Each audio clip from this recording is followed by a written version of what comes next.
হ্যাঁ, একদম দৃঢ় বিশ্বাস আমার এবার আসবেই, এবার পরিবর্তন হবেই। আমাদের একটা টিম আছে, কতজন তারা আছেন এখানে, কতজন মোটামুটি? হবে 50 জন। তাহলে এই আইনজীবী কিছু আছে আর বাকিরা সব সমাজসেবী। বিধানসভার আগে আমি যেহেতু আরএসএস সমর্থক, তাদের একটা এসছে, যে প্রস্তাব এসছে যে ইলেকশনে এখন যেহেতু পরিবর্তনের একটা জোয়ার আসছে, সেখানে আমাকে সামিল করতে হবে, আমাকে সামিল হতে হবে। সেই জন্য হলাম, স্বতঃস্ফূর্তভাবেই হলাম। মানে কোনো অফার পেয়েছেন? না না, সেরকম কিছু না। আজ থেকেই প্রচার শুরু করবেন আপনি বিজেপির হয়ে? হ্যাঁ, ঠিক আছে। আমাদের বালুরঘাট কোর্টের বিশিষ্ট আইনজীবী বিদ্যুৎ কুমার রায় আজকে আমাদের পার্টিতে যোগদান করেছে। উনি নিজে বলেছেন যে উনি আইনজীবীর পাশাপাশি কিছু সামাজিক কাজের সঙ্গে যুক্ত আছেন। ওনার সঙ্গে একটা বড় টিম আছে 50 জনের, ওরা আজকে আসেন।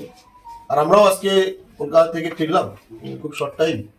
সেই জন্য বাকি পরবর্তীতে যে বাংলার যে মোদিজির যে দিশা, সেই দিশা দেখাতে, বাংলাকে আগামী দিন মোদিজির হাতে তুলে দিতে তিনিও আমাদের সঙ্গে সংঘবদ্ধ হয়েছেন। সেই জন্য ভারতীয় জনতা পার্টির পক্ষ থেকে ওনাকে আমরা অনেক অনেক ধন্যবাদ জানাচ্ছি।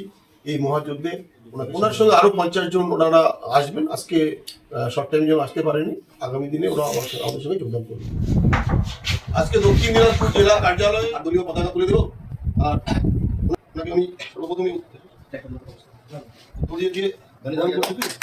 वंदे मातरम वंदे मातरम बीजेपी जिंदाबाद जिंदाबाद वंदे मातरम बीजेपी भारत माता की जय भारत माता की जय। বিদ্যুতের বাইরে এখানে বসে এখানে চেলা